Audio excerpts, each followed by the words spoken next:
Millions have been left without power after strong winds and torrential rain from Hurricane Helene wreaked unprecedented havoc and killed at least 64 people across southeastern United States. 허리케인 헬렌이 미국 남동부를 강타하면서 전례 없는 강풍과 폭우 피해가 발생해 지금까지 최소 64명이 사망하고 수백만 명이 정전 피해를 입었습니다. 그래요. 이렇게 60명 이상의 사망자가 나오는 그런 허리케인인데 영어로는 Helene. There's an extra E in there. 그럼 헬렌이 아니라 헬린 It's 이렇게 Helene, 발음하는군요. yes, as the name. The emphasis is on the second syllable as opposed to Helen. Okay.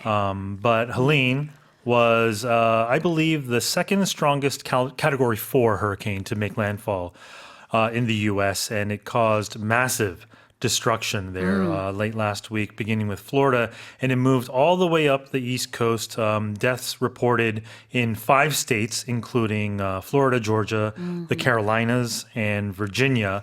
But it wasn't just the wind. It was a very wet hurricane with a lot of heavy rain, flooding, and even tornadoes in its path. So officials are estimating billions of dollars in damage and to homes and other property as well as infrastructure.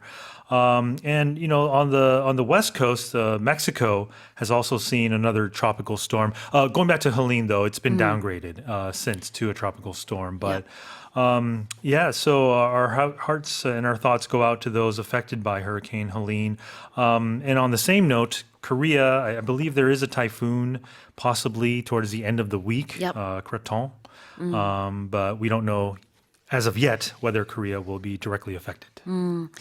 자, 미국의 이 헬린이라고 하는 허리케인, 지금은 이제 사이클론으로 Tropical storm. tropical storm. 네네. 그래서 지금은 그 강도가 하향 조정이 됐습니다.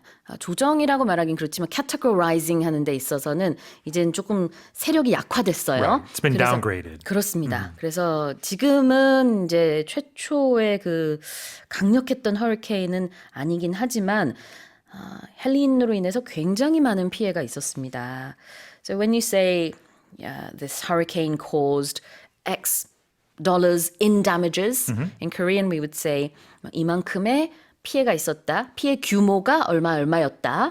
In English, this has caused, how much did you say it was?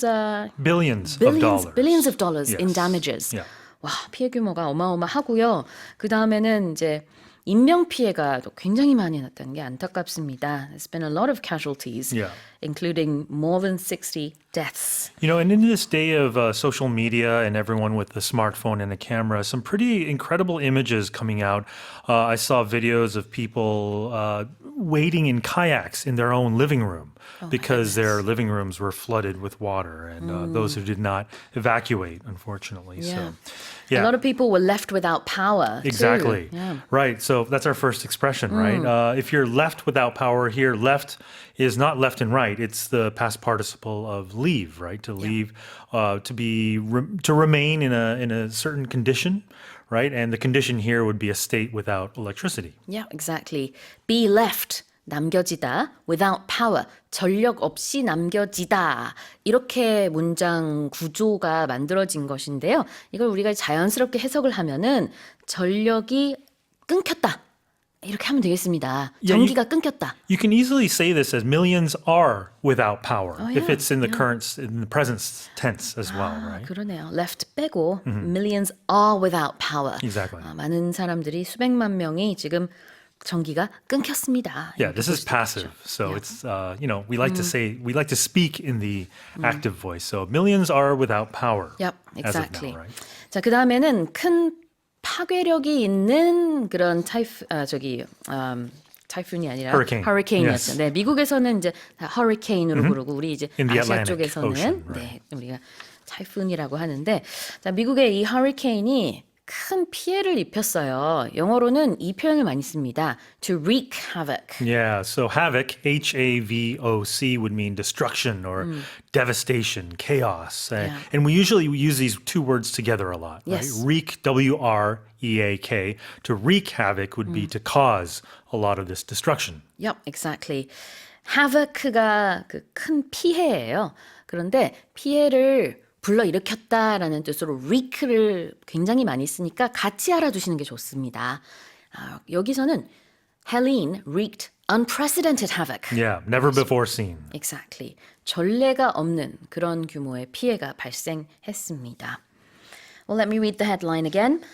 Millions have been left without power after strong winds and torrential rain from Hurricane Helene wreaked unprecedented havoc and killed at least 64 people across southeastern United States. Here's our next headline. Climate activists in London have thrown tomato soup, for over two sunflowers paintings by Vincent van Gogh, just an hour after two others were jailed for a similar protest action in 2022. 영국의 환경단체 활동가들이 빈센트 반 고흐의 그림 해바라기에 토마토 수프를 끼얹었습니다. 이들은 2022년에 비슷한 항의 퍼포먼스를 했던 다른 두 사람이 수감된 지 불과 1시간 만에 이런 일을 한 것으로 알려졌습니다. Yeah.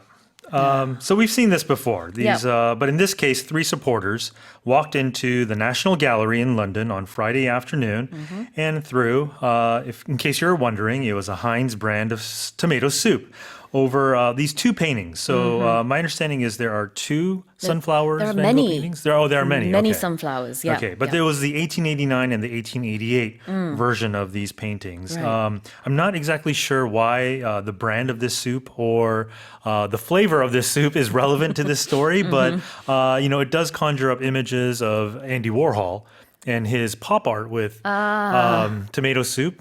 Or is that Right. Campbell's soup? I Maybe that don't was know, Campbell's soup. yeah. But in any case, I'm not sure what the significance is that. But coincidence or not, just an hour prior to this happening, two others that were jailed or did something similar were jailed in a similar protest action. And that happened back in 2022, 2 years ago. So this is a common occurrence. And of course, with these activists, I think what their cause is noble, I believe, but Yeah. the jury is out on sort of how effective these sort of types of protests are. The activists call themselves Just Stop Oil, Sure. or JSO. 이 Just Stop Oil이라는 이름으로 활동을 하는 활동가들인데요. 바로 이제 2년 전에 이 비슷한 범행을 저질렀습니다. 그래서 그것에 대한 실형 선고가 며칠 전에 내려졌어요. 근데 그 실형 선고가 나오자마자 1시간 만에 같은 단체 사람들인데 바로 이렇게 영국의 내셔널 갤러리에 가서 또다시 항의하는 그런 제스처로 반 고흐의 해바라기 2점에다가 수프를 이제 던진 거죠. 반 고흐는 해바라기 그리는 걸 참 좋아했습니다. 그래서 굉장히 많아요. 근데 저도 어렸을 때는 하나만 있는 줄 알았는데 유명한 그림 있잖아요. 반 고흐의 해바라기. 근데 사실은 여러 버전으로 그리는 걸 참 좋아했습니다. In my understanding, speaking of interior design, if you have a picture of sunflowers in your home, it's supposed to bring good luck. Yeah, I guess so. Although for Van Gogh, he was just very poor. Yeah. So he didn't have money to buy models or, to pay for expensive things to draw. So he just drew whatever he could find. And I guess he had a pot of sunflowers in his room. Was he the one that also experienced depression Yes, as well? yes, Okay. very much so. Okay. Yeah, he did. All right, so let's have a look at this expression here, climate activists. Yeah, so an activist is a person who uses or supports strong actions in support of or opposition to a certain issue. And in this case, it would be about the climate and climate change and the environment. Exactly. Climate activist는 기후 운동가, 기후 활동가라고 하면 되겠죠. And to be jailed. Right, to jail as a verb would be to incarcerate, confine, or imprison or detain someone. In this case, it was in the passive voice to be jailed. So these activists were jailed by law enforcement.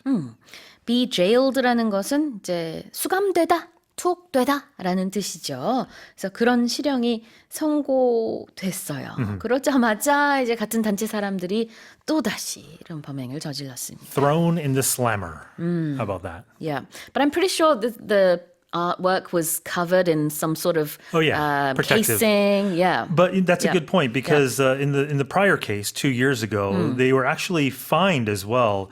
Not fined, but they estimated the damage for their actions at 10,000 euros. Oh, wow. And that's because the frame alone that protects the painting costs that much. 아, 그러게 말입니다. 이제 이런 이제 기후 활동가들이 미술 작품에다가 뭐 예전에는 손을 붙인 적이 Yeah, 있죠. they've glued themselves 글루, to. Yeah. 본드 같은 걸로 이제 손을 탁 붙인 적도 있고 뭐 이번에 수프 던지고 그랬는데 그럴 때 이제 대체적으로는 이런 유명한 작품은 그 겉에 보호막이 하나 있기는 있다고 해요. 그럼에도 불구하고 액자에 묻고 이런 것들은 또 복원이 잘 안 되니까 그런 거에 대한 피해는 좀 나올 것 같습니다. 피해 액수가 좀 나올 것 같네요. Right. You know, if their goal is to garner attention to their cause, they certainly have done that. But it also ruins the experience for Yeah. any sort of visitors that might want to enjoy these paintings.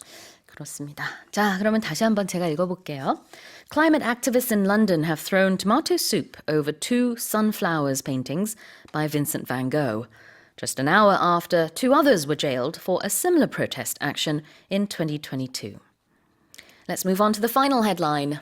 Many companies in the US have fired Gen Z workers just months after hiring them, according to a survey, while business owners are hesitant to bring on recent college graduates due to concerns about their work ethic, communication skills, and readiness to do the job. 설문조사 결과 미국의 많은 기업이 Z세대 직원들을 고용한 지 몇 달 만에 해고했으며 이후에도 근태 관리 불량, 부족한 의사소통 능력, 업무 준비성 결여 등을 이유로 Z세대가 주인 대학 신규 졸업자를 채용하기를 주저하는 것으로 나타났습니다. Yeah. So there's a generational divide here. Yeah. And this survey, what they did was they asked employers about their recent college graduates. Yep. And it found that 6 in 10 employers have already let go recent college graduates this year alone. Wow. 1 in 7 say they're inclined to refrain, to just not hire new graduates next year. And we're talking 1,000 business leaders participating in this survey. So they might be onto something because unlike their older counterparts, like millennials, Gen X, and so on and so forth, Gen Z suffers from this perception that, first of all, they're short attention spans.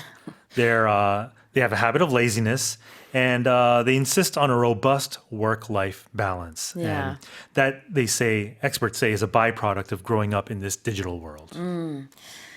You might even say they feel entitled. Entitled. There's a sense of entitlement there, possibly. Yeah. Yeah, okay. 6 out of 10 is quite a lot of employers Yeah. saying they've laid off college graduates recently.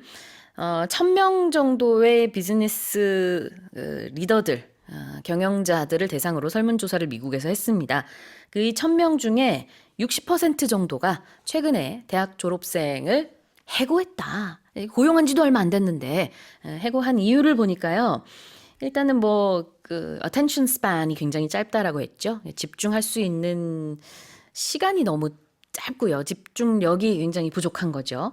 그다음에 이제 일을 잘 못하는데 또 뭐라고 하면은 Yeah. 막 운다든지 아니면 뭐 굉장히 이제 격하게 반응을 한다든지 에이, 참 같이 일하기 힘들다라고 이제 이 비즈니스 리더들이 얘기를 한두 명도 아니고 60%면 상당히 많은 거거든요. 이렇게 반응을 했답니다. We're talking about the U.S. though. We want to make sure 미국 because 상황이고요. 네. yeah, because a lot of these younger workers also are very socially and politically driven, and oftentimes that might clash in the workplace, which disrupts the workflow, Yep. and that's a headache for a lot of business owners. Exactly.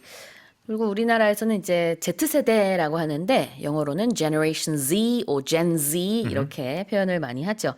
Z, of course, is the North American way of saying that alphabet. Yeah. In England, people will normally say Z.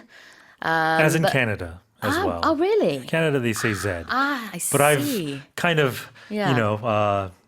steered more towards the American version of saying it. But for some reason with Gen Zers, Yeah. I feel like it just feels more natural to say Gen Z instead of Gen Z. That's probably American media that has influenced you. Yes, I think so. Okay. Well, let's have a look at the term hesitant to Sure. do something. If you're hesitant, you're slow or to act or proceed out of fear or just simple indecisiveness. You might be reluctant or skeptical. Yeah. 주저하는 겁니다. I'm Yeah. hesitant. The CEOs are hesitant to hire college graduates. 지금 올 초에 고용했던 대학 졸업생들을 벌써 지금 굉장히 많이 해고했다. 그리고 앞으로 새로 대학 졸업생을 고용하는 것에 대해서 할까 말까 좀 망설여진다. 주저하게 된다. A lot of company leaders are hesitant to hire college graduates. Work ethic? Yeah, this is a good expression. It's basically the principle that hard work, working hard is intrinsically virtuous, meaning that it's important. Work is important in and of itself, not for any other purpose. Usually the belief that it's important to work hard. Yep. Work ethic. 여기서 ethic라는 건 윤리라는 뜻이 원래 있어요. 그래서 이제 직업 윤리, 직업 정신 이게 되겠죠. So Gen Zers seem to have a different work ethic Yeah. to the generation before them. Right. You can't say it's wrong. They may just say it's different. different. Yeah, exactly. All right, let me read this headline again. Many companies in the US have fired Gen Z workers just months after hiring them, according to a survey, while business owners are hesitant to bring on recent college graduates due to concerns about their work ethic, communication skills, and readiness to do the job. And that's it for our 5 headlines with Shane.